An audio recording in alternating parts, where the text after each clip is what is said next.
meron akong alam kay Risa Ontiveros na hindi marites. Personal knowledge. Ugali talaga ni Miss Risa Ontiveros na mag-tamper ng witnesses. Ikikwento ko sa inyo. You remember noong time ni Pangulong Duterte, yung si Kian, yung nabaril ng mga pulis. Oh, yun. Kian de los Santos. Of course, I believe, let me make myself clear, I believe na dapat parusahan yung mga pulis doon. Actually, nilapit sa akin yan ni General Abayalde. I did not take the case. Kasi talagang guilty para sa akin. I can say that now kasi convicted na naman sila.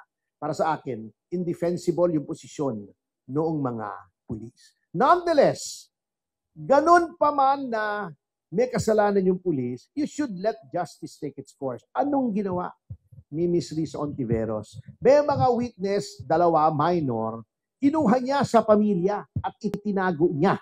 Aarestuhin daw si Pastor. Tayo ba papayag na makuha nila si Pastor?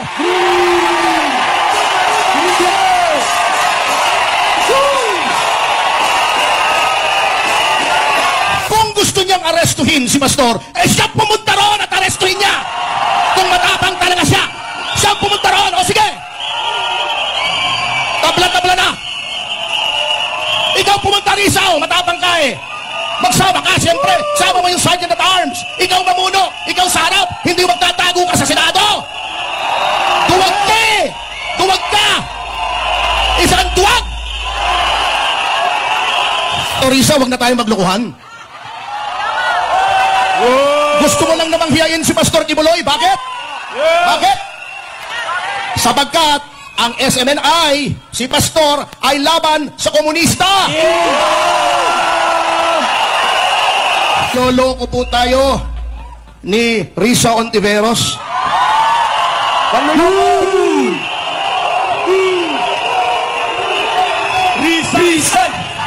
Risa. Pinatatawag si Pastor sa Senado dahil meron daw nagbibintang sa kanya ng ganito, ganoon.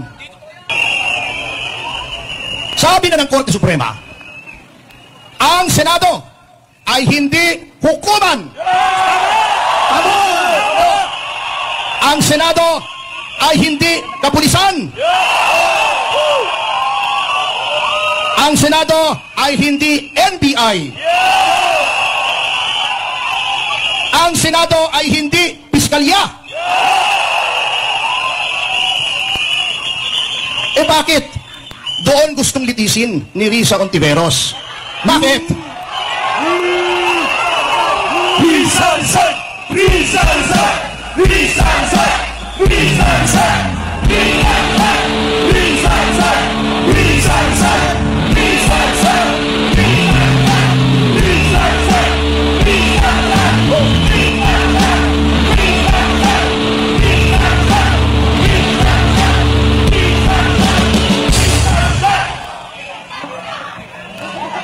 Hindi ba sila marunong makinig?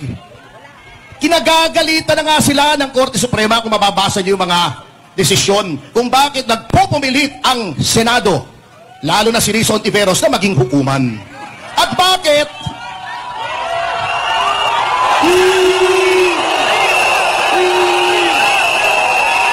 Bakit? Yung mga testigo roon ay nakatakip ng muka.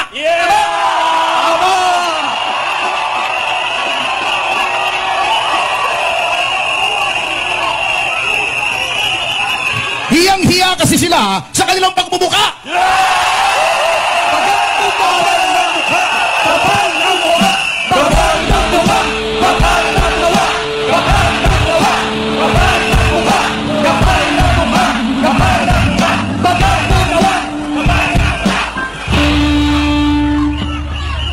Sapagkat ang sinasabi nila, puro kasinungalingan kasi. Sasabihin ko sa inyo kung bakit ayaw sa hukuman pumunta ni Risa Ontiveros. Dahil mahina ang kaso. Gusto niya ang paglilitis, ang pagtatanong, ang mga proceedings ay doon sa Senado kung saan siya ang maghahari-harian doon. Walang rules on evidence. Hindi pwedeng magsalita ang abogado. Sila lang ang pwedeng magsalita. Sila lang ang pwedeng kagalitan ka. Hindi ka pwedeng sumagot. Kung hindi, ikaw ay ipakukulong. Katulad ng ginawa nila kay Ka Eric at kay Yusek Badoy. Yun ang gusto nila. Ayaw nila ng patas. At sa patas na laban, matatalo sila. Hindi patas! Hindi patas! Hindi patas! Hindi patas! Hindi patas! Hindi patas! Hindi patas! Hindi patas! Hindi patas! Hindi patas! Hindi patas! Hindi patas! Hindi patas! Hindi patas! Nako talaga, oo. Kawa-awan taong bayan. Ipapaliwanag po natin kung bakit nagdadalawang isip si pastor na pumunta roon. Sapagkat yung sampina po nila, para maintindihan po, baka sabihin nila tayo ay mga panatiko na wala naman dahilan tayo ay nasa likuran ni pastor. Ito po ang paliwanag dyan. Sisimplehan lang po natin. Ayon po sa saligang batas, ayon po sa Korte Suprema, kung ikaw ay magpapatawag ng inquiry in aid of legislation, dapat may legislation. Kasi hindi hukuman, hindi piskal ang Senado o ang Kongreso. Ito ay tagagawa ng batas. Ngayon, yung sa trend nitong mga testigo, mukhang human trafficking ang ginagawa nilang batas. Last year lang, nung Hulyo 2023, inamyendahan nila yung batas ng human trafficking. Ibig nyo bang sabihin? Ibig bang sabihin ni Risa Ontiveros, nandoon na siya sa Senado noon? Napakatanga naman niya, may nakalimutan siyang iamyandahan, na kailangan magpatawag pa siya ng hearing ulit ngayon. Kalokohan! Kalokohan! Kalokohan! Kalokohan! Sabi na rin ng Korte Suprema, kung ikaw ay magpapatawag ng resource person, dapat kalakip ng iyong sabina, number 1, yung panukalang batas. Number 2, yung mga tanong na itatanong mo sa resource person. Wala pong ganon sapagkat walang batas. At ang mga tanong, walang kinalaman sa batas. Wala! Baga kagnawong! Baga kagnawong! Baga kagnawong! Baga kagnawong! Torisa, wag na tayong maglukuhan. Gusto mo lang namang hiyain si Pastor Kibuloy. Bakit? Bakit? Sapagkat ang SMNI, si Pastor, ay laban sa komunista.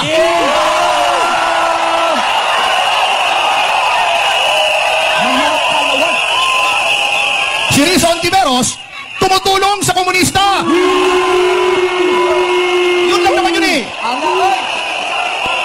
Napakarami pa niyan sinasabing kay ganito, kay ganon. Gusto lang pala niya magpaganda. Risa, hindi ba masapat yung pagpapagandang ginawa niya nung nasa PhilHealth siya? Salot ng bayan! Salot ng bayan! Salot ng bayan! Salot ng bayan! Salot ng bayan! Risa! Risa! Risa! Risa! Risa! Risa! Risa! Risa! Risa! Risa! Risa! O, diba yung mga nagre-recruit ng mga kabataan pagkatapos dinadala sa bundok, pinagpaparausan ng mga commander doon. Sabi niya, concerned daw siya sa mga kababaihan. Ba't tahimik siya doon sa mga nire-rape sa kabundukan? Hipokrita! Hipokrita! Kalokohan! Kalokohan! Kalokohan! Risa! Kalokohan! Risa! Kalokohan! Risa! Kalokohan! Risa! Kalokohan! Risa! Kalokohan! Risa! Kalokohan! Risa! Kalokohan! Risa! Kalokohan! Risa!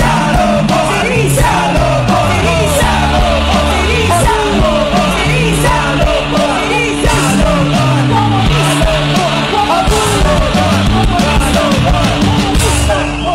Bago ko magpatuloy, i-acknowledge ko lang po ang presensya ng aking grupo, ang Citizens Crime Watch. Nandito po sila, kaisa po natin sila ngayon. Sapagkat ang paglilinlang sa bayan ay isang napakalaking krimen. Pinakakarumal-dumal na krimen. Yan ang mga gawain ng mga New People's Army at ng NDF at ng CPP. na ibinubulgar natin na ayaw ni Risa. Kaya tinatarget tayo. Alam niyo yung pagpapacute niya dyan sa Senado. Baka magkaroon ng tinatawag na law of unintended consequences, ha? Baka hindi niya makontrol ang mangyayari. Sabagat, ang panagot niya, aarestuhin daw si Pastor. Tayo ba? Papayag na makuha nila si Pastor? Pagpalagay na natin, hindi ko sinasabi nga na mangyayari, ha? Wala naman nakakakita ng kinabukasan, di naman po ako propeta. Okay, pinaaresto niya si Pastor. Pupunta yung mga pulis. Hindi naman tayo papayag. Ano mangyayari? Kung magkasakitan dyan, wag naman sana. May masawian ng buhay. Either police o sa hanay natin.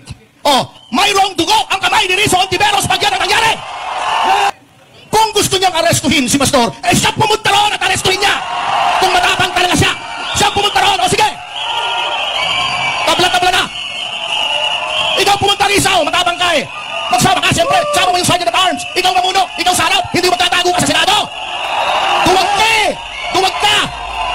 Isang duwag. Sa videong ito malalaman natin kung sinong senador ang pabor sa mahihirap nating kababayan at sinong senador ang anti-poor, kasi nagtatalo si Senator Hontiveros at Senator Villar hinggil sa pabahay ng NHA. Igiinigiit ni Hontiveros ang pagtatayo ng kondominium para sa mahirap kuno. Samantalang igiinigiit ni Senator Villar na hindi kaya ng mga mahihirap ang monthly na hulog sa kondominium at maaari pa ma-disqualified ang mahihirap nating kababayan dahil wala silang kakayahan na mag-apply sa pag-ibig, at umabot pa sa puntong nagtanong si Senator Villar kung may porsyento ba sila sa itatayong kondominium kaya pinipilit nila ito. Ano ba yan? Kaya pala gusto nyo ng kondo para may kita kayo? Ang hirap talaga maging mahirap, kayo nang humusga kung sino ang tama sa kanila. Yun naman pong disenyong... Sabi mo, wala sa budget, isusingit pa lang sa budget, pero ang priority would be the condominium. Na sinasabi mo, 3.2 million units by 2028. Yun ang question ko sa DSUD, bakit pinaprioritize yung middle class when your mandate is to help the poor and the homeless? Yung pong binanggit ko, Mr. President, na mga ipopropose pa lamang ng DSUD na public rental housing at saka yung dalawa pa, bukod po doon, yung existing na pinagkakagastusan ng GAA ng NHA. Ang question ko, why are you prioritizing the 3.2 million condominium for the middle class when your mandate is to help the poor and the homeless? Dapat yun ang first priority. In fact, that is our problem in Las Piñas, that yung inyong condominium na pinopropose, it's not for the poor and the homeless, it's for the middle class. So why are we providing houses for the middle class? They can buy from others because they can afford it. Our priority should be the poor and the homeless. Kasi sa amin, sa Las Piñas, maraming poor and homeless na informal settler. That should be the priority, how to give them houses. Before kasi, yung aming CNP program, we're just giving land to the poor and the homeless. And they will try to save money to build their homes, better homes in the future. And ang amortization lang nun, 500 pesos a month. So they can afford it. The poor and the homeless, they can afford it. Even the tricycle driver and the mga nagtitinda sa palengke. But now, they are prioritizing condominium. Ang condominium, mahal. It's for the middle class. It's not for the poor. Tapos paaalisin nila doon sa lupa yung poor, lalagyan nila ng condominium. Saan nila dadalhin yung poor? That's Mr. our experience in Las Piñas. So I'm telling the Secretary what is our experience in Las Piñas. Yes, Mr. President. Nakikinig mabuti ang Secretary sa inputs ng ating mga colleagues sa bawat locality natin. Kasi lahat yan, pag pinagsama-sama, really give us the national situation sa housing na sinusubukang tugunan ng department. I think what the department is trying to do, Mr. President, good gentlewoman, ay sabay na trabahuin ito with government funds, prioritizing housing for the poor. Yung mahihirap nakatira doon sa lupa na tatayuan nila ng condominium, saan dadalhin yung mahihirap na cannot afford the condominium?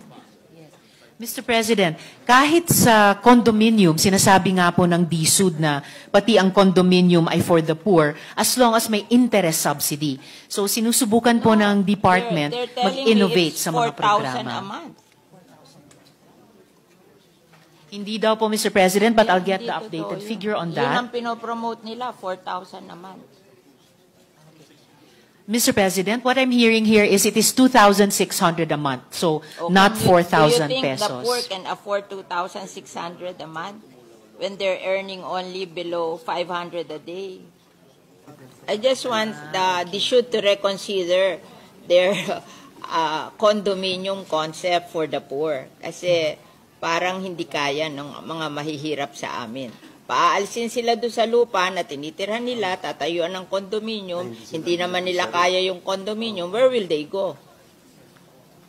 Mr. President, ang sinasabi po ng Secretary ay kahit dun sa mga lupa na sa ngayon tinitirhan ng mga informal settlers, kung dun din magtatayo ng mga halimbawa medium-rise condominium, sila rin mismo ang titira doon. So it's Hindi in nga nila obedience pa rin. ma-afford eh.